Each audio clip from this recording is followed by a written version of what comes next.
And now it's time for Southern California's sports fishing voice. Let's talk hookup. For the next 2 hours, join Pete Gray, Rock Cod Rick Maxa, Corey Sandin, and this week's special expert guest for fishing information, new techniques to catch more fish, and the most current scoop on what's happening in the water. Let's Talk Hookup is sponsored in part by Royal Polaris, the world's finest long-range sports fisher. By Ford, the official truck of Let's Talk Hookup, and Shimano Rods and Reels. Fish with the best. Shimano.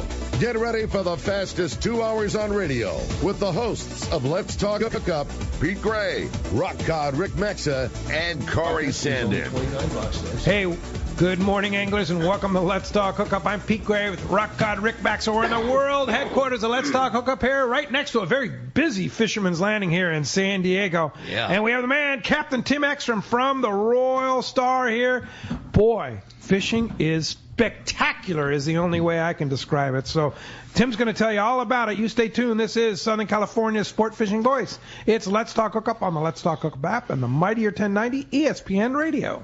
Inside information is everything when it comes to catching fish in Southern California. You need a code group to connect with what's happening on the water. FishDope.com is your code group. Inside information available at your fingertips 7 days a week, 24 hours a day. FishDope.com really does help you catch more fish and burn less fuel. FishDope.com is the only fish finding service with a spotter plane, along with a crew of top anglers on the water almost every day that report actual locations and catches. They become your code group. You get daily catch reports from Point Conception to San Catine, 365 days a year. FishDope.com has online planning tools, temperature and chlorophyll charts, hot bite icons, and more. Take it from me, if you don't have FishDope.com, you're not part of the in-the-know crowd. Membership is affordable and good for an entire year. Plus, use the special code to save $20 on a new FishDope.com membership. Check it out today. FishDope.com. Catch more fish, burn less fuel.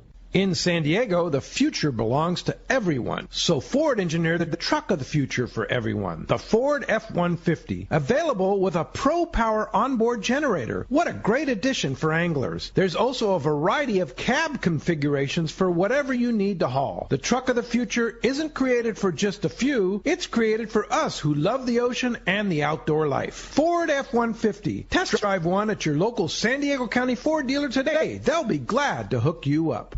Saturday, November 4th, it's Tackle Day at Fisherman's Landing in San Diego, and it's our largest sale ever. Plenty of seminars by saltwater experts and over 20 reps from tackle manufacturers like Seagar, United Composites, Power Pro, Shimano, and Olakai. Don't miss all the great seminars, the huge raffle to benefit Rollo kids, the popular casting contest, and of course, the huge sale. For the best ever tackle bargains, check out Tackle Day at Fisherman's Landing, Saturday, November 4th. Welcome back to Let's Talk Hookup. Good to be back in the studio, and what a great time to be back here with Captain Tim. Today's going to be a great show, man. Welcome back. War Heroes on Water. How was it? That was rad, man. What an awesome experience that was. An awesome tournament. Great. Couldn't be a better cause. And you guys caught fish. Yeah, we had great fishing. We had a couple of awesome veterans that were fishing with us on the second sea. We had good yellowfin tuna fishing, bluefin, Dorado kelps. We fished Catalina Island the second day and fished our variety and caught some bass and barracuda. It was an awesome experience, and they really rolled out the red carpet for everybody, and it was fantastic. A really cool thing to get to participate in, and God willing, I'll do that tournament every year. It was really special. Like we had Rod on with the Freedom Alliance guys, kind of talking about it and how special it was. Right. And man, it really was. It was awesome. Very fun event. And they raised, from what I understand, close to $1.5 million for Freedom Alliance. How cool is that? Which benefits veterans, disabled veterans, and has saved many lives. So yeah, the guys that we got to fish with were very humble, very cool, but they were, we got to spend multiple days together, and they talked about how cool that operation really is and how meaningful it was, and all the things they do, and a lot of money even goes to people that didn't make it back, and they send money to the families and help kids going through school and college. It's just awesome. It was a really cool cause and a very special thing thing to get to be a part of. It was awesome. Yeah. I had a great time. Well, hats off to Rod and Anthony and all the people that participated, all the 47 yachts that basically donated their yachts and their fuel and their money and their time and everything else. I mean, that's writing a big check. Yeah, I mean, you think about exactly that. I mean, it's, 4 days away and all the fuel and time. And like, what was so cool is, I mean, those guys that part didn't cross anybody's mind that was participating. There was one boat that had a mechanical failure. I was fishing with Rod, who was also the tournament director, and we were like just kind of coming back into radio range. And obviously, Rod's the guy that's in charge of, when there's a problem, figuring it out. And you could hear the conversations happening via boats before we were even close enough to be able to to aid. And guys like, hey man, boat's broken down, and there was 20 people. Hey, we got, we're on a 70-footer. We got 2 open staterooms. Bring the boys over here. We'll have steaks ready for them when you get here. Like, wow. Everybody was so happy and willing to do more. It was rad. It was a really good time. Great team. Yeah, big time. It was cool. Hats off to those guys. They killed it. So War Heroes on water. So you're going next year. Can't wait, man. You're already in. I'll be back. You're forever. Signed up. Yeah, totally. All right. Good for you. Again, good for you for taking the time to participate in that. And good morning, Tim. Hey, good morning.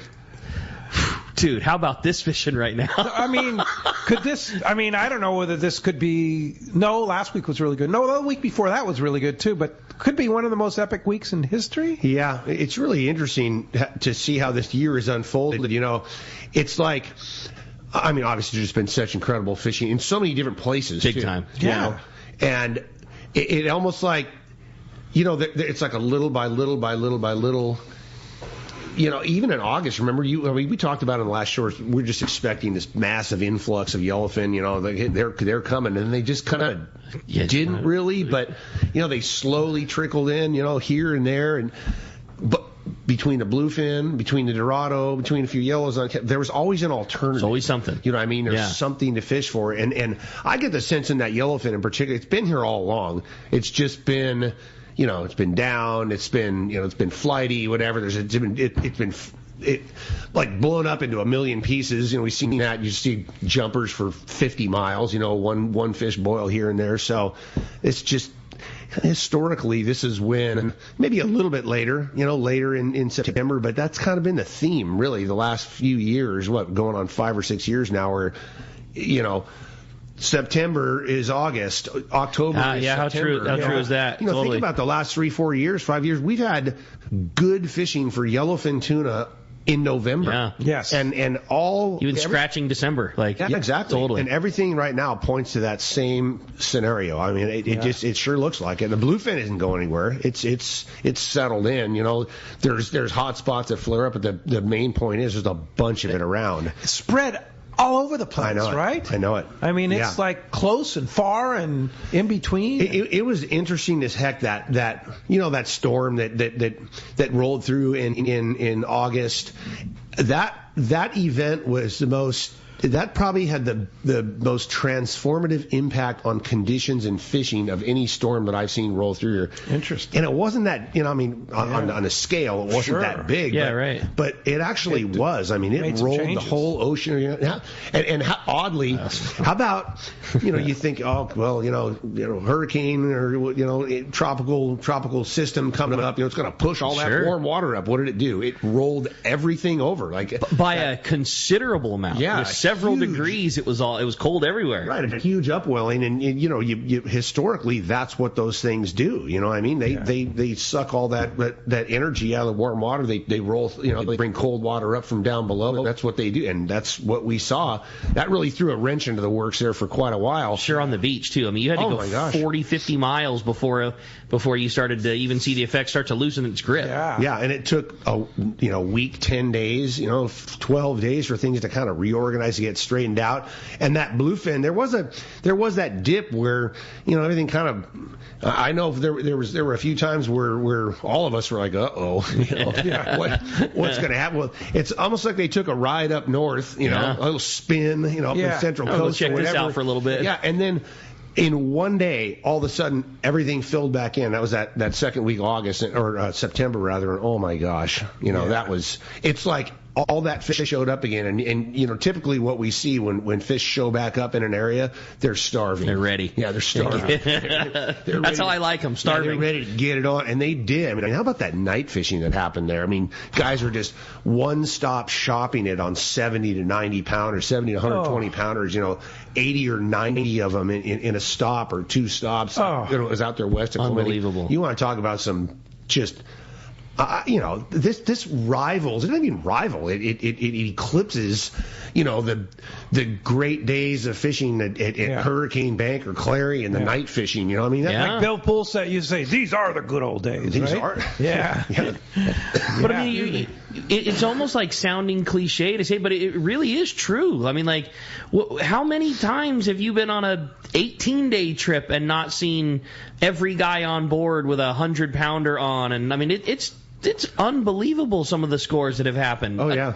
Just ask the 100 miles processors, from right? home. How overwhelmed they are. Well, it's good. We can talk about that. Yeah. As the show unfolds, because we'll get into this, but with such incredible fishing, with such incredible volume, comes a lot of responsibility on the anglers to not be a weasel in the hen house, pull the throttles back, And I said the last show we talked, we had a bunch of time to talk about this. It's like, think about what you're going to do with that fish ahead of time, what you want to do with it, how much you really want to handle. And I'll repeat myself. This is coming from, I'm a part owner of a processor. It's coming from a guy who makes his money from meat processing. Exactly, and catching fish. Sure. And the more we catch, the better. But there is a threshold, and when that threshold gets crossed, to where anglers return, and now I believe most of the boats, if not all, like we do on Royal Star, we keep track of the individual fish. Every single one that goes in the hatch. Yeah, you know where you stand. It's marked on a list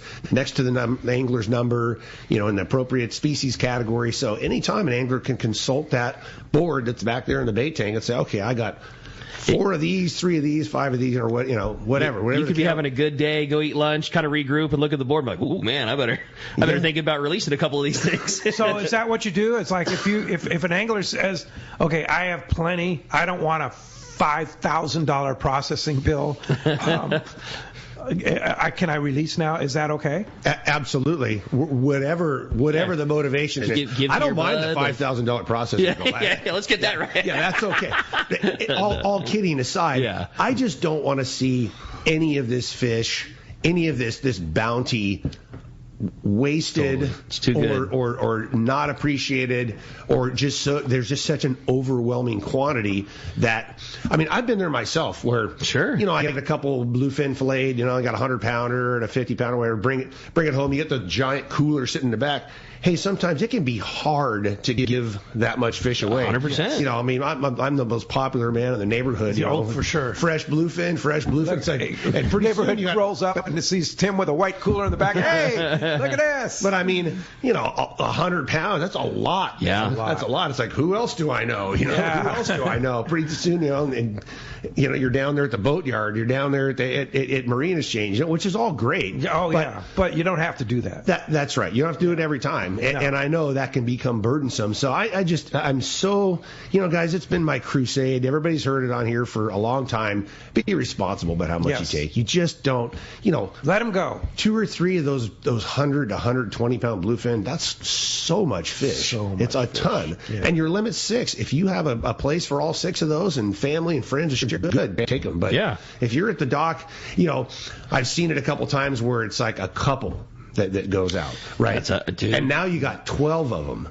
Hey man, that's a huge amount of fish. So I cannot tell you how many. Tim nailed it. It's exactly that. It's the party of people. It's 3 buds. It's a couple. It's whatever that is.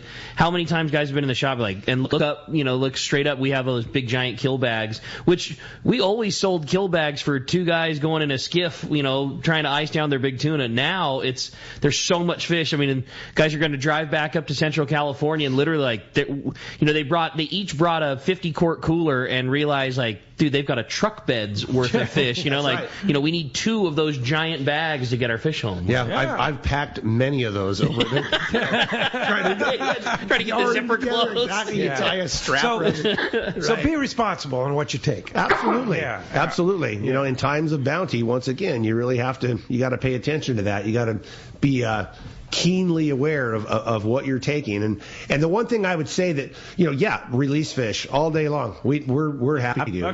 We lean down there, snip the hook off. We reverse the direction of the gaff, put it down there by the fish's mouth, pull in opposite directions, pop the hook out. The one caveat to that is that night fishing with jigs. Night fishing is tough. You can't release them. Yeah. You just have to. You just got to sit it out and encourage everybody else. Yeah, if somebody else wants one, hey, you want this? Great, but go back to bed. Yeah, hit the sack, man. 1:30 in the morning, man. You got 3 of them already, man. Up here, man. Get out of here. Exactly. Like I said, watch the show. Encourage everybody. You got a lot of options. That's funny. Yeah. So you recognize that boat backing into Fisherman's Landing right now? Yeah, she's pretty. I like looking good. Okay, Huh? Royal Star backing in right now at Fisherman's Landing. Where's she coming back from? It's a 3-day trip, and it was incredibly successful. Once again, they had really good fishing on yellowfin tuna the last couple of days. That nice graded yellowfin. That's what I was going to say, man. How crazy is the size of fish we're catching? Over the last 10 years, you get so used to we call them footballs, and man, that's not what's going on right now. No, this year there was obviously 2 years ago, there's a really good hatch on, excellent recruitment on the yellowfin, and that. The coast is just, there's tons of it. It's everywhere. Everywhere you're catching yellowfin, and there's smaller ones down there in the ridge and the like, but the vast majority of what we've been catching this year is that 20 to 30 pound fish. It's beautiful, great. There's some bigger, some smaller, but again, 90 some odd % of it is 25, 28 pounds. Like a 30 pound average almost. Yeah, beautiful. Obviously we weighed all our fish in for that tournament. We had a 33 pound average on our yellowfin. That was our average, on yellowfin. Yeah. Well, you know what it is? They're getting bigger. The groceries. Here it's good eating. Yeah, they grow fast. Oh, they do. So I hate to bring this up, but the obvious question breaks. It's like the purseine boats. Why aren't they just wrapping all this stuff up? Are they done?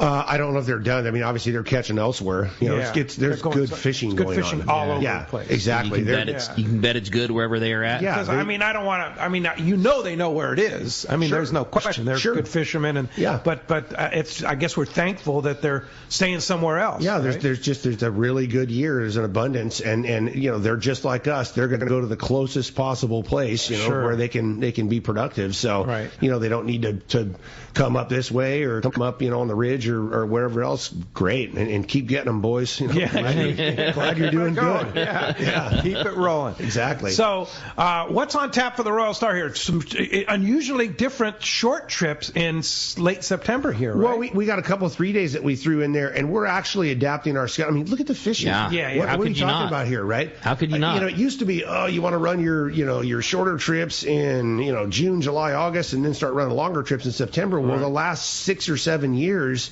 the paradigm is shifting. You know what I mean? Where, hey man, you want to be on a 3 or 4 day trip in September, in October. I mean, we've run a bunch of them, inserted them into our schedule, and I'm not, looking for the wood to knock on, but we've been incredibly successful on a percentage basis. The vast majority have had great fishing opportunities. So, following that and watching these historic patterns, we actually put 2 more 4 days in the September schedule next year to take advantage of it. I love running those shorter trips. Yeah. You know what I mean? What a great trip. Yeah, we love fishing here. Be it a 3 day, be it a 4 day. You got a ton of options now.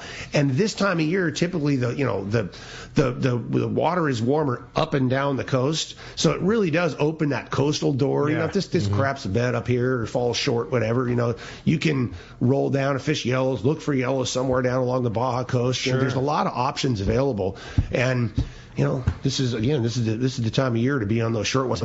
That said, this is our last short trip until we've got 2 3 days after Thanksgiving and another one in December, which again, normally you'd think these guys are crazy. A 3 day after Thanksgiving, they're going to go be a rock cut special or something. A cow special. Exactly. But it's not. We've run that 3 day after Thanksgiving the last few years. We've run a 3 day after Christmas. We've run a 3 day in December, and every one of them has had good opportunities at catching bluefin tuna. That's so cool. And I expect the same thing.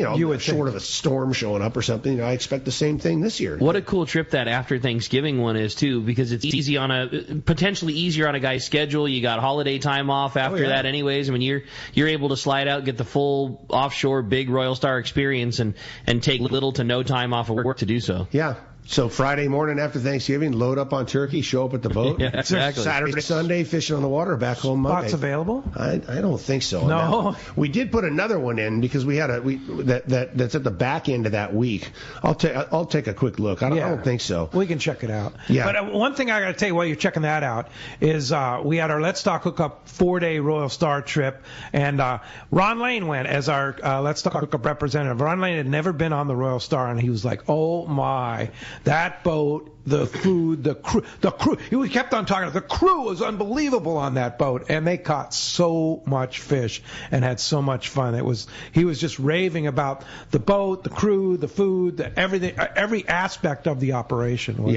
And he said the fish that he sent to Fisherman's Processing was some of the best he's ever had. Oh, that's so good to hear. Yeah. We had a great trip. We had that good fishing there on Tannerbank. We were above Tannerbank. That's right. Of course, I have to. Yeah, that was. I can't imagine those blend together.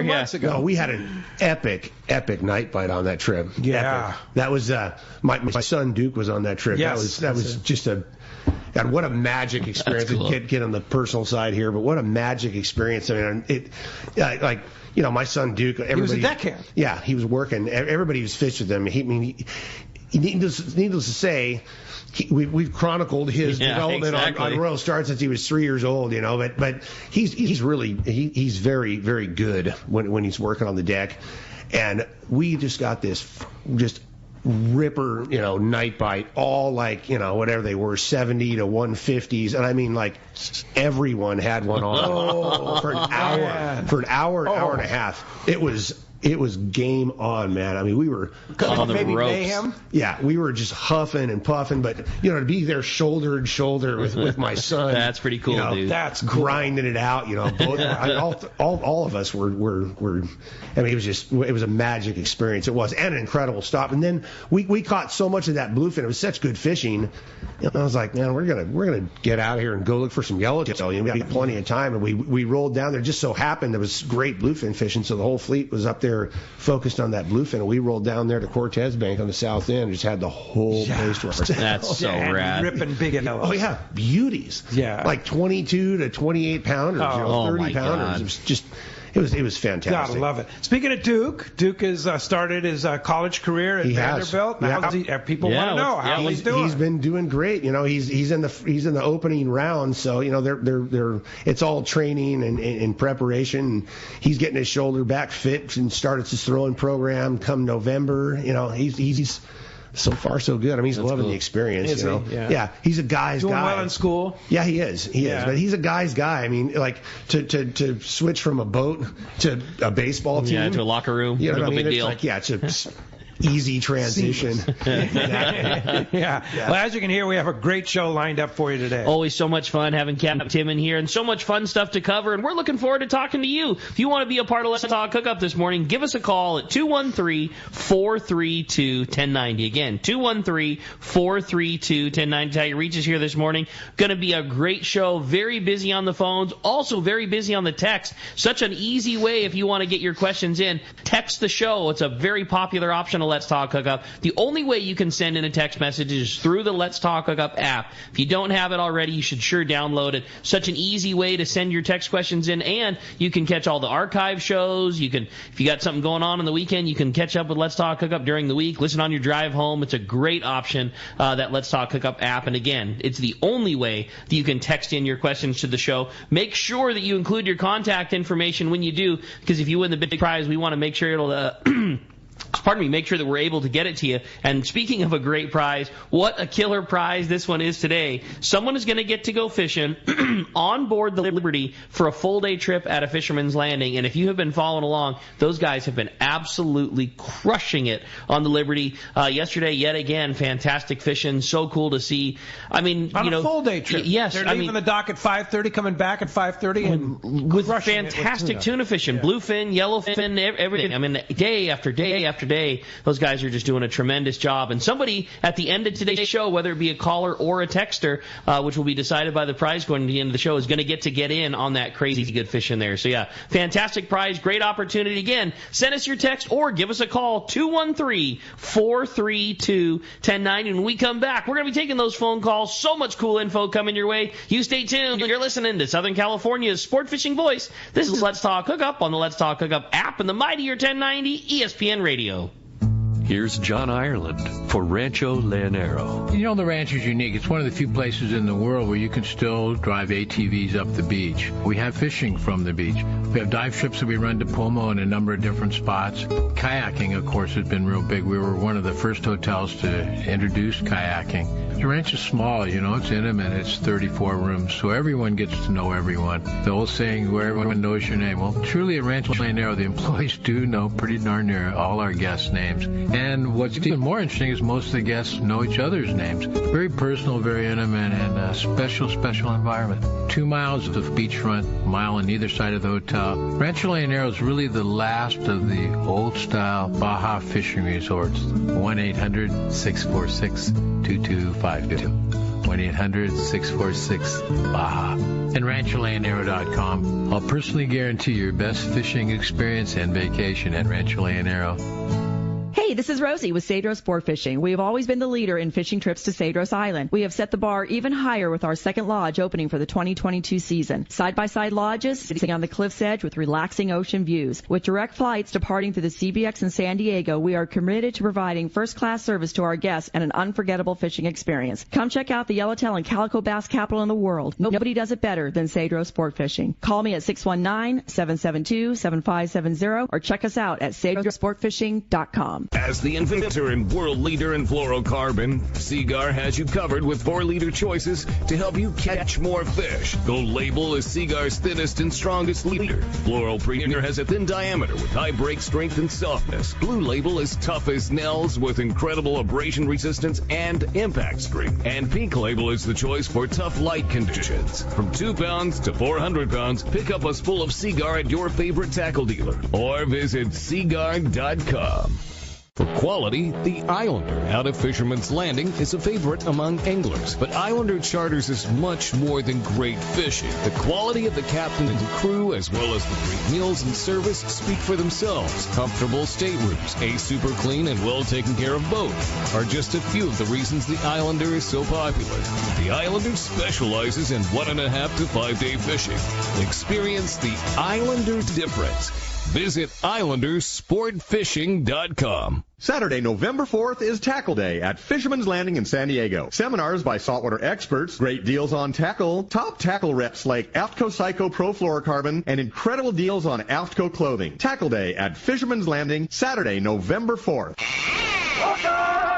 Welcome back to Let's Talk Hookup. Going to be a great day again. If you want to get on the fun with Captain Tim, talking Royal Star, talking Fisherman's Landing, Fisherman's Processing, and just some good old fishing, 213-432-1090. First sign of Tackle Day. Yeah. Just a little over a month away, November 4th. It's coming fast. Coming fast, yeah. This is going to be a really good year for Tackle Day. Some things happen where you get to offer better deals than others. And what happened this year was there was a lot of model changes on reels, model changes on rods. And so rather than, when all of a sudden a price protection goes away or inventory becomes available, we, rather than just trickle that out through the year, we gobbled it all up and saved it for Tackle Day. So, I mean, this will be the big one. This will probably be the biggest one we've ever done. A lot of 2 speeds, a lot of very high-end, first-rate, first-run rods, lots of closeouts, all the normal stuff stuff we do, all the 2-for-1s and buy 2s and get 1s and all that stuff will always be there. But this will be a huge year for like really high-end inventory that might have had a color change or a model change, or this reel now has a different handle. So the old one, which was just as good or better, now all of a sudden becomes available at a killer deal. Like this is going to be a mega tackle day for us. Yeah, big tackle day. Yep, first Saturday in November. I can think of one model, that Talica A. It could, yeah. You never know. You never know. There could be some deals, That's right? turned into quite the event, man. I mean, I think it's really proud traction. of it. Yeah, I mean, Rivals Day at the Docks even. I mean, just the amount of participation between other vendors and just the amount of people that come down for it. It's a good one. We love it. I mean, don't get me wrong. We love Day at the Docks too, but we always joke that Tackle Day is like Day at the Docks without the face painting.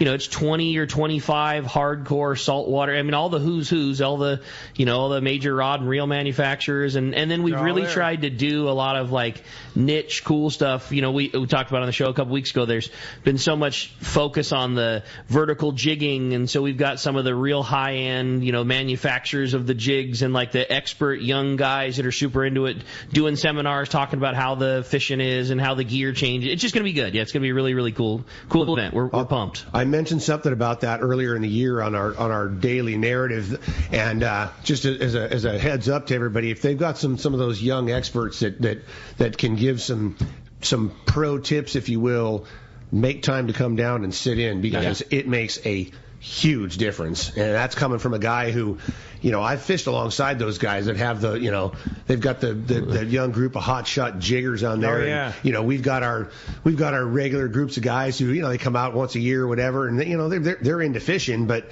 they're not into it like that. And we just get our ass handed to us, man. Those guys they catch them 3-1 over us. If you're sitting there with a international 50, with 150 pound leader and your jig just sitting there, as opposed to that guy over there on the other boat is, got his little yanking and cranking, doing the whole thing, man. It's just, God, those guys just ruin us. And then, we've obviously adapted. We're much better at it now. It seems like every trip we've got a few at least interspersed in our groups, and those, you see it in action. The thing that blows me away, Ricky, is how effective those little jigging rods are. Crazy, right? At winding them in. Yes, I agree. I mean, God, we're always of this mindset, bigger's better. I want a 50 international or a Talica 50, and just grind those things. And those are great, but I mean, those little jigging reels, somebody's, he's on up there in the bow, and, 3 minutes later, somebody's screaming up there, and it's a 150 pounder. Things just flopping on the surface. Blue backing, hot, but they just grind those things right up. And I've done it myself. All the guys in the boat, we've all there's something to it, man. I don't know, the leverage, the gear ratio and the reels, those things they're really effective. Totally. Yeah. Brian Wynn was on a couple weeks ago, and I was amazed at the interest in that show. And if you missed it, it's on the podcast of Let's Talk Hookup on our app as well as our website. You definitely want to hear that. But he was talking about pointing that rod right at the fish and grinding. Yeah. Just they give an inch, you take it. You just, as long as that thing, they just keep coming. They keep coming in the direction that pressure is coming from. And man, I'm telling you, if I've seen it once, I've seen it 100 times this year, where 2-3 minutes, 5 minutes, all of a sudden this thing is, and those 70 to 90 pounders, oh my, they don't stand a chance. I mean, that's just like, here he is. You see, what? Yeah. What happens when you stick a gaff in those things? Well, that's then things really get exciting. You hope Duke was working that trip. Let him deal with it. Send one of the young guys over there. things do get exciting. Yeah. Well, we have some great texts, some phone calls. You want to get through, one line still open, 213-432-1090. Gary White, the Iron Man, has a question. He says, good morning, Tim. What about Guadalupe this year? And he also want to know about deals. We just talked about that, so stay tuned. We'll have lots of deals at Tackle Day. Oh, yeah. Well, I mean, Guadalupe's Guadalupe. We all know that they changed the management plan and did not include either shark diving or sport fishing out there in the version that was released in 2022. So the only thing I can say is that I know there's a lot of business interest, especially in Mexico, that are lobbying hard in favor of reopening the island to tourism, both the shark diving and the recreational fishing. So it's not a dead issue, but it's like anything in politics. It's a heavy lift. But the good news is there is interest. There's a movement afoot. There's a lot progress. There's progress.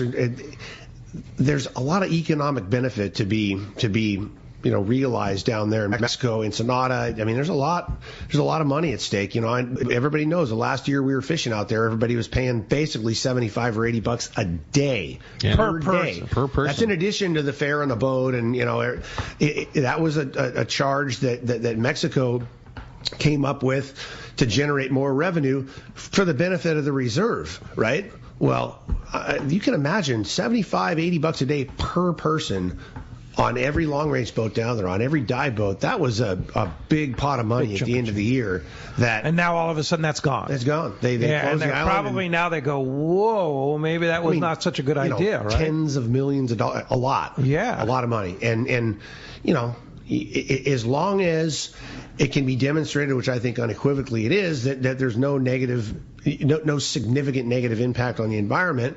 All right. We're fishing for pelagics out there, tuna and wahoo and yellowtail. Nothing's changed out there since we left. Okay, we're not damaging the population. We're not interfering with the sharks. I mean, if anything, the sharks they're probably crying crocodiles. Totally. Yeah, they're going, where's all the people, where's all the grub? Man, they were dining on tuna right and left out there for a number of years. Now they're skinny. You got to kind of wonder if it's affected the shark population down there. If I don't know. Going somewhere else. It'd be interesting to see. I mean, I do know that there was a number of years where, as everybody knows the history of there, it's been a back and forth, since beginning about 2003 or 4, where the boats are out of there, they're in there, they're out of there. There was like a 4 or 5 year period where there really wasn't any traffic there, and we figured, well, maybe the sharks will change their habit, behavior, pattern, and we got back in there, and they didn't. Yeah. The same. They remembered right away. Yeah, exactly. What's so crazy about those things is they don't get full. One shark can just sit, and maybe they'll meander in, they'll meander out, but if one really wants to, they just have the ability to eat those things. Well, they're big. It's crazy. Yeah, well, what I see, even when they do get full, that's when you start getting half fish, or you get a third of it back, or they bite a third of it off. They can hardly fit another bite, but they just can't resist to bite the thing, to tear it up. They doing have to do it. I mean, we go off on this topic, but what I'm always fascinated about, and we saw it all the way up till last year when we lost our ability to fish there. There's like a 2-day period at some point in the year between the end of September and end of October when they just leave. They leave the island. So crazy, right? I mean, one day they're just annihilating you. You're moving everywhere, trying to stay ahead of them, and they're eating fish. And the next day there's hey, what? We're starting to catch a few. They're leaving us alone. The next day you never see one, and they're gone for the rest of the year. Crazy. It is the damnedest thing. It's just a incredible example of nature and phenomenon. Yeah. It's not like they're leaving because there's no more food. I mean, the food was exactly the same as it was the day before. But somewhere there's a program somewhere. Yeah, the call goes out. Yeah. Okay, time to go. Time to get out of here, boys. Somewhere else. Roll it up. Yeah. Well, phones are packed. They want to talk to Tim. Let's jump into it, Rick. That sounds great. How about we start it off with Richard? He's called us from San Diego this morning. Richard, thanks for joining us here on Let's Talk Hookup. Hi. Thanks for taking my call. Thanks, Richard. I've got a question for Tim. I am on the Bite sport fishing trip that goes out on the next Sunday. And this will be my first trip longer than 4 days. So what kind of gear or tackle might I need to go see Rick for a trip like that? Well, I don't think you need to make a lot of changes in your tackle based on what I know now. The only thing I would say is if you have some wahoo gear, or if you don't have wahoo gear, you want to have something. There have not been big booming catches of wahoo down below at Laos Rocks. The ridge. There've been a few, and good enough to where you should have something prepared to target those. Be it, and I know, Richard, that you've got gear that will suffice, already as far as winding them in. But, you want to make sure you have a jig, you have bombs, you have something to wire them up, which we have on the boat. But if you want to be prepared ahead of time, that's what I would recommend. Yeah. We had a couple of people literally in the shop yesterday asking about it, I'm going on my first trip, I want to catch a wahoo. 9 times out of 10, the outfit that you already have for a yo-yo jig and a yellowtail will suffice exactly the same for winding at a wahoo. Something with a reel that's fairly torquey, high speed, fish 50 pound. A lot of times a guy's probably already got a perfectly good rig for catching a wahoo that he's just been using for yellowtail. Something a little stiffer, maybe a rod a little stiffer if you're throwing the jig, especially to get that hook in the mouth of the wahoo. Sure. I mean, I'm just saying, like, oftentimes the quality that you look for in a good yo-yo jigging yellowtail rod would be similar to a wahoo. Like if you didn't have the budget to go out and buy a new outfit, you probably already have something that's going to work pretty good for it. Well, have fun on that trip, Richard. Thanks a lot for the phone call this morning. You have a great text there. I thought so, and it was a beginning type question, which is always a good one. It's from John in Rancho San Diego. It says, guys, thanks for the great show. Captain Tim, I've got 2 questions if I could. One, what is your preferred way to pin a bait on when fly lining for tuna that you can see up on the surface? And also, what are your thoughts about the higher end spinning reels these days, like the Shimano Stella, etc., when fishing for tuna? The spinning reels are great. As long as I used to say, as long as the fish aren't over, 40 pounds or something like that. That's not true either. I go back a lot of years watching that group of anglers from Thailand that fished with us on those tagging trips in 2008, 9, 10, 11, 12. I watched those guys whale on 100 to 150 pound yellowfin tuna with those spinning, Stellas were the ones that they used. And you can put a lot of pressure on those things. I mean, those guys were fishing 100 pound and 130 pound That's on crazy. those things. Yeah.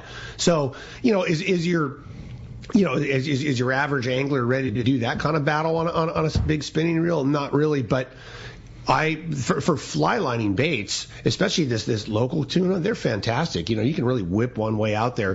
Hooking baits, I have three favorites. The belly hook, which is, there's that set of fins on a sardine. There's 2 of them underneath it, and I just real lightly go underneath that set of fins. It's about halfway back. And then I do like that collar hook, behind the neck. You just or behind the head rather, in the neck, gently go through about, I don't know, 1 millimeter, 2 millimeters of the muscle there, so it doesn't fall off the hook. And then if the fish are boiling around on the outside, you're not seeing a lot of quick bites. You got, especially with some wind. If you gotta cast it, a nose hooked bait is epic for the long cast. I mean, you can a nose hooked bait. You go through that little bony structure in the nose. It's really firm. You can cast that thing like a jig. I mean, you can get it way the heck out there. Make a 50, 60 foot cast with and your bait. soak it for a long time. Oh yeah. Yeah, and they're great. They fit. It's kind of like that neck hook one where you can fish it all the way out and all the way back in. You just slow wind and low gear, and that thing is a fishing bait all the way till it gets back to the boat. But for getting out away from the boat, slow drift, not a lot, weak current where your baits are meandering around, that you can whip that thing way the hell out there. It makes a big difference. That was a great description on that shoulder neck hook thing, because you're right. If you go a little too deep, you know it right away, and that there's less of a margin for error, and it doesn't take all that deep. The hook goes into them. All you need to do is hang it on there for the cast, and I'm swimming line away. But you're right. You can see a mistake being made of the hook going too deep and touching the spine, and then the bait just starts wiggling with you and doesn't swim at all. Yeah, exactly. And if you fishing a small circle hook, it's not the easiest method to get in, but you can do it. You just have to place it right. Yeah, you obviously holding the bait. How you hold the bait in your hand makes a big difference. You got to flip the thing upright, and it does. It takes some finesse, but it's well worth it. I've seen that method. I mean, I said before, the first one I ever saw hook his bait like that, and we're going back like 20 years, is Bruce Postumus. Bruce was way ahead of his time in hooking his baits that way, and I don't know whether somebody else just adapted from what they saw or how it caught on, but once anglers started using that more, it's really effective. I mean, nobody neck hooked their bait. Right, sure. 25 other than Bruce, nobody did. You never saw that. No. But now a lot of anglers do. It's effective. I'll tell you when I saw. This goes back again another 10 years or so. One of the guys, he was a European angler. And Martin, I can't even pronounce his last name because there's like 9 consonants in a row in it. But he had one of those little needles, and he actually went through it and made a little harness, a little bridle. That's what he made, a little bridle on the neck hook baits. And man, that guy was play it. Really? I believe made that. a difference. I totally believe that. He did it with a little rubber band. Sure. And, man, I'm telling you, those baits lasted forever. Huh. Way the heck out there. I mean, it's a little more detailed than I would go into, to be fishing bluefin here. But if it was slow fishing, tough bites, and you were just looking for anything to elicit a bite, man, that's not a bad call. That's a light bulb thing for sure. Worked. Yeah. That's good dope there. Hey, when we come back, we got a lot more Let's Talk Hookup coming your way. More of your phone calls. We got catch reports and more. You stay tuned. It's Let's Talk Hookup on the Mightier 1090 ESPN Radio and that Let's Talk Hookup app. Summer is here, and gas prices are going up, up, up. So now more than ever, you need Summit Gasoline at the San Diego Sports Arena. Pull up to the newly expanded Summit Gasoline and get low gas and diesel prices for your car, truck, and boat. They can now accommodate 24 cars and trucks to fuel at the same time, plus 12 diesel boats, plus 100 pounds of free ice with a minimum 35-gallon fill-up. Easy in and out, too. Step into the Summit Bistro and enjoy what Martha and her crew have for you on things you can use. Fresh-made burritos, sandwiches, salads, along with beer, beverages, and, of course, always free ice. So many Let's Talk Hookup listeners have taken advantage of Summit Gasoline's low prices, great service, and free ice. They have become the largest seller of fresh gourmet ice in Southern California. Summit also sells frozen bait and fishing licenses 24 hours a day. Summit Gasoline. Low prices, friendly staff, free ice, and easy in and out with your boat and trailer at the San Diego Sports Arena. Hey, it's time to talk about great stuff from Shimano. And, the best reel ever built, I think, is undisputedly the Talica. No doubt. And how do you improve perfection? Yeah. Well, they just did. Shimano did it with the new Talica A. Yeah, I mean, it's you said it best. How do you improve on perfection? Well, there were little things that they did. The reel is physically smaller in your hand. It free spools a little better. It feels nicer. It's cosmetically changed. It has the same great torque and power that we've come to love out of Talica in a smaller, nicer, newer package. It's awesome, man. The Talica A is killer. They've so far done the 12s and the 16s. Those are the only models available. I'm sure that we're going to get to see the whole line to follow, but man, what a killer reel that is. Extra ball bearing, so it free spools even better than it did before, and just the whole profile of the reel, you look at it and it looks so much smaller, but yet the line capacity is the same. People said the same thing, like, I can't believe they made them smaller. That holds exactly the same amount of line. We tested it yard for yard on the machine, but yeah, they just trimmed the side plates up. There's less bulk, but they still have all the strength in the frame, but the side plates aren't as wide. They house everything tighter. It's awesome. They killed it. I love it. Check it out, the new Talica A at your local Shimano dealer. Saturday, November 4th, it's Tackle Day at Fisherman's Landing in San Diego, and it's our largest sale ever. Plenty of seminars by saltwater experts, over 20 reps from tackle manufacturers like Shimano. Come check out the new Shimano Talica A, the pinnacle of lever drag 2-speed reels. The Talica features Shimano's Hagani body to prevent misalignment of moving parts under the heaviest loads. When throwing jigs, the Shimano Trinidad is your top choice. For the best ever tackle bargains, check out Tackle Day at Fisherman's Landing, Saturday, November 4th. Turner's Outdoorsman, Southern California's #1 shooting, hunting, and fishing tackle retailer since 1971, is right in your neighborhood. Now with stores throughout Southern, Central, and Northern California. No one does it better. Turner's Outdoorsman brings you the best prices and selection, plus a knowledgeable staff that will help make your day on the water or in the field more fun. Stop by your neighborhood Turner's Outdoorsman. To find a location nearest you, check the web at turners.com and sign up for special deals and more. Welcome back to Let's Talk Hookup. Having a great time here this morning with Captain Tim. If you want to join us this morning, phone lines are absolutely packed up solid. We lost one call during the break, so this is a rare shot to get through if you want it. 213-432-1090. Let's jump into it, Rick. That sounds good to me. How about this time we talk to Chris? He's calling us from San Diego this morning. What's up, Chris? Welcome to the show. Well, thanks, guys. Hey, I was down at Dana Landing yesterday, getting rid of my Hobie kayak because I'm too old, I can't get in it anymore. And I went around the corner, and there was a tent set up with Fish and Game, talking about, the new rock cod rules and all that. And then there was two officers, federal Fish and Game officers, with dark blue uniforms that I'd never seen before. They said they had two here in San Diego, one up in San Pedro, and a couple others up the coast. You guys heard anything about that? Jim says it's National Marine Fisheries. Yeah, and well, so rockfish is regulated not by the state, but federal. They're federal regulations. So if it had to do something with rockfish, that's what it was all about. It was the feds kind of doing the education there about the new rockfish regulation. And so was that what that was? It was just like kind of an info tent for a guy launching his boat. If you wanted to go talk to him, they could kind of dope him up on everything rockfish. Yeah, it was with the California fishing game, but these two, they were new people, and they were asking our fishing game people about what's going on and where they were located and how they operated. And cool. Then I asked them about the new rock cod rules, and yeah, that must have been. But I'll tell you, I asked them about the new rock cod rules, and my head's still spinning. That you got to fish in 300 feet of water, but if you catch rock cod, you can't catch nothing else. Or if you're outside and catch tuna, you can come into 300 feet of water and catch rock cod, and it's okay. What the heck is going on? Yeah. Well, they just like to make it complex for us. So, yeah. So one thing for sure is I'll bet California Fish and Game or Fish and Wildlife or whatever they're called was out in force last night with the opening of lobster season.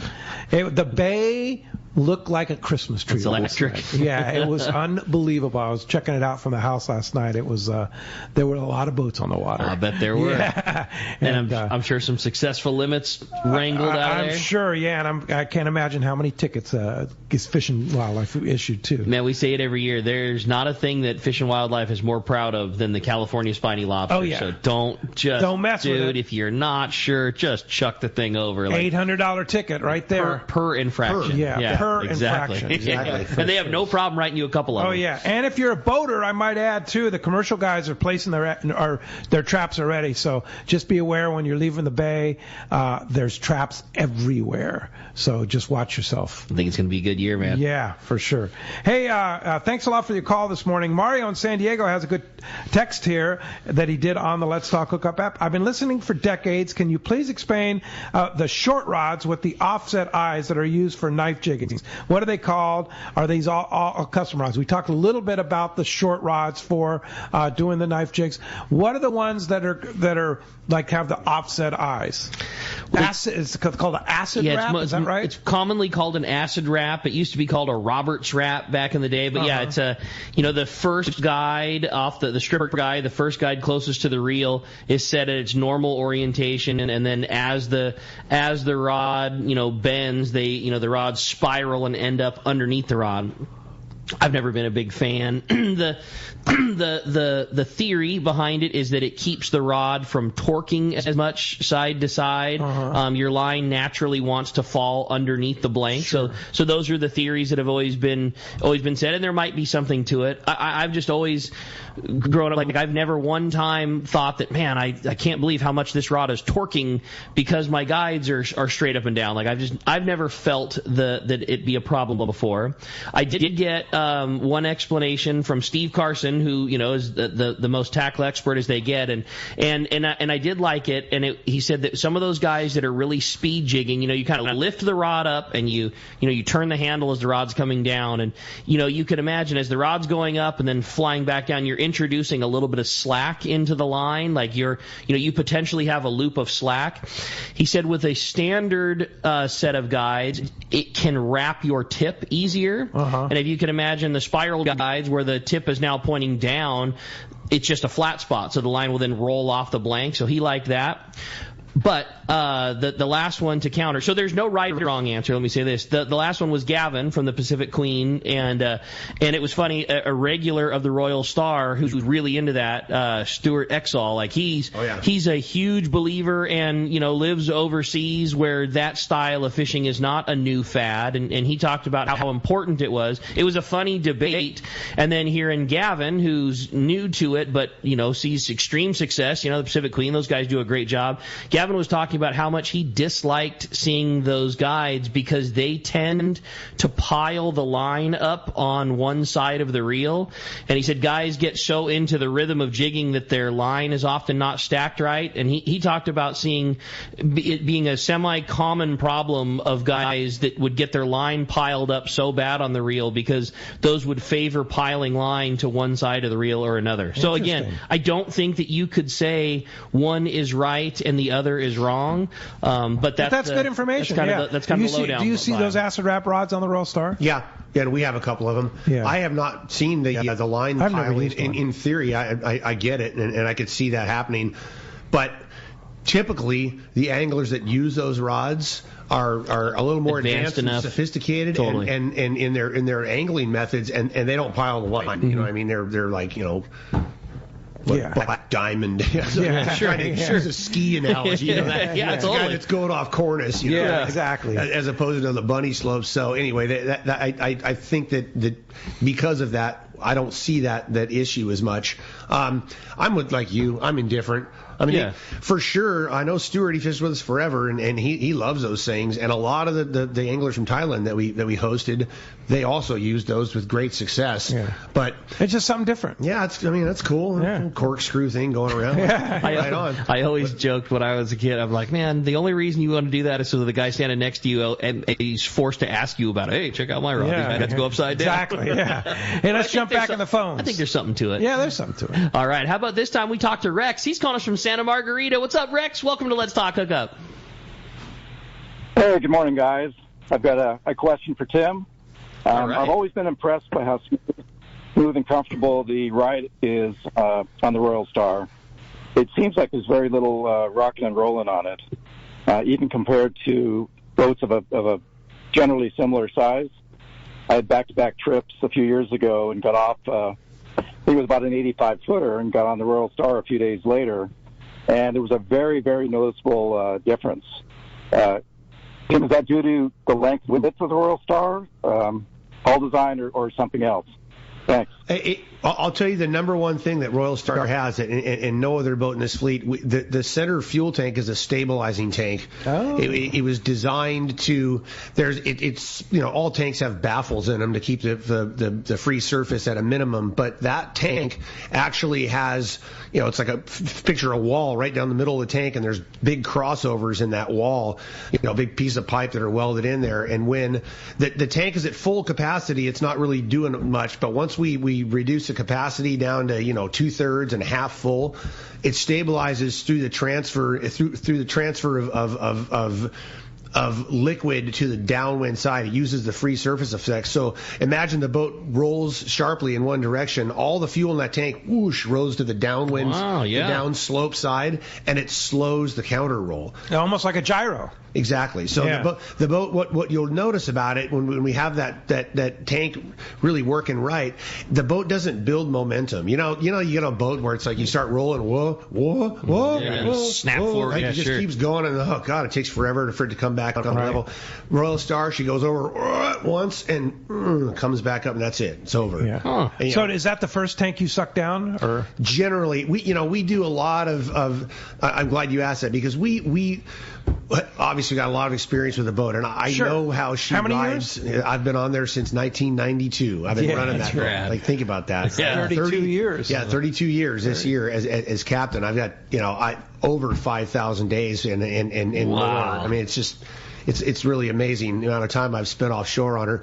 We have a really good feel for we ballast also. We move fuel around in our tanks. There's 5 tanks on the boat, so I know how she rides best. We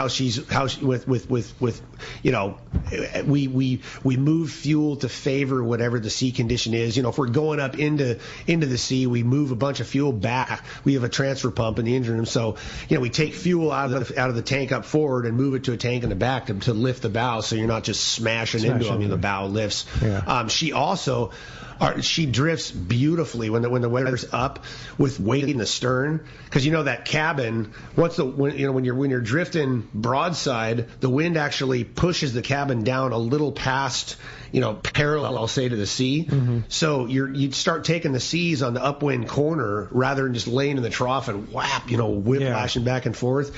You kind of lay down and you go up and down on the corner over him. Now, I will say it can get a little wet in that corner. Yeah. as once in a while a sea will actually come over the rail there. Because there's a lot of weight over there. Yeah, but it's well worth it. Yeah, as long for as the stabilization. As long as you have your waders on. Yeah. How much fuel does the Royal Star carry? She carries, it's 10,000 total capacity. 10,000 gallons. 10,000 when everything's pressed. But we usually leave on like our average load we leave with, say on like a 10-day trip is about 8,000, 8,200. Yeah, all right. Awesome. You're not going to run out of fuel. That's for definitely not. I consider 2,000 gallons empty. That's wild. We never get below that. Want to remind you, this portion of the show is sponsored by the Fish Pros of Fisherman's Processing in San Diego. You can get the best processing for your fish when your trip returns. Plus, with Fish Pros, the market, you can purchase their famous spices, their rubs, the poke kit. Stop by their location in Old Town on Taylor Street or order online at fishermansprocessing.com. Be sure you make those reservations by texting them at 619-255-3128. When we come back, we got a lot more Let's Talk Hookup coming your way. You stay tuned. It's Let's Talk Hookup on the mightier 1090 ESPN Radio. Many years ago, Baja pioneer Bob Van Wormer found the area he called the Great Fish Trap in the East Cape of southern Baja and built what is now regarded as the premier East Cape resorts of Palmas de Cortez and Playa del Sol. Today, following in their father's footsteps, Bob's sons, Bobby, Chucky, and Eddie, have taken Palmas de Cortez and Playa del Sol to new levels with the largest sport fishing fleet in Mexico, a luxurious spa, and top-of-the-line resort amenities. Van Wormer Resorts have become a destination for travelers worldwide. But for us, Palmas de Cortez and Playa del Sol are just a short 2-hour flight away. No other tropical fishing destination offers the experience and value that you'll find at Palmas de Cortez and Playa del Sol. Now you can plan your Baja fishing vacation quick and easy by visiting VanWormerResorts.com. And when you're ready to book, it's quick and easy. Or simply call 877-777-TUNA for more information. Van Wormer Resorts, the East Cape's finest. Let's talk candidly about long-range fishing. This is Captain Frank Depresti of the Royal Polaris and the Shogun. Nowhere on Earth will you find a fleet of long-range boats like we have in San Diego. We are fortunate to have several top-notch operations to take you to the most productive fishing grounds in the world. We all offer good food, comfortable staterooms, huge bait capacity, and top-of-the-line fish-finding electronics. So why would you choose the Royal Polaris or the Shogun for your next long-range trip? What sets us apart from the rest? It's pretty simple. The boats, the crew, and the service. From the moment you arrive at Fisherman's Landing, the service begins. We help you load your gear and do everything possible to get beginners or seasoned veterans ready to catch fish. When it's time to fish, the Royal Polaris and the Shogun have the edge there too, delivering the two best fishing platforms in the fleet. But don't take my word for it. Come fishing with us. If you want the best, it's Royal Polaris and the Shogun. For more information, call 619-226-8030 or on the web at RoyalPolarisSportFishing.com or ShogunSportFishing.com.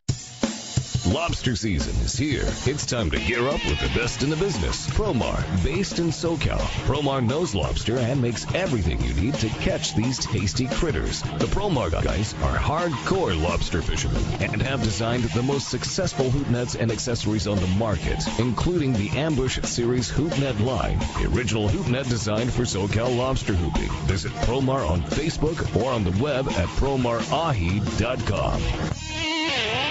Get ready for the largest event in our history. Saturday, November 4th, it's Tackle Day at Fisherman's Landing in San Diego. We'll have great savings from Daiwa on Lexa, Saltist, Saltiga, and the new Tanacom 1200. A fantastic offer on the Proteus rod and SK jigs, too. Over 20 manufacturers reps, including Daiwa, plenty of seminars by saltwater experts, huge raffle, and most of all, incredible deals on tackle. Up to 60% off. Tackle Day at Fisherman's Landing, Saturday, November 4th. The name that stands out amongst anglers is Fisherman's Landing, your top choice in local and long-range fishing. We offer the finest open party trips from 1 to 3 days, the best charter boats available, and of course, our world-renowned long-range fleet. Fisherman's Landing offers great half-day trips on the Dolphin and full-day trips on the Liberty. Many trips can be easily booked online at fishermanslanding.com. I'll see you at Fisherman's Landing in San Diego.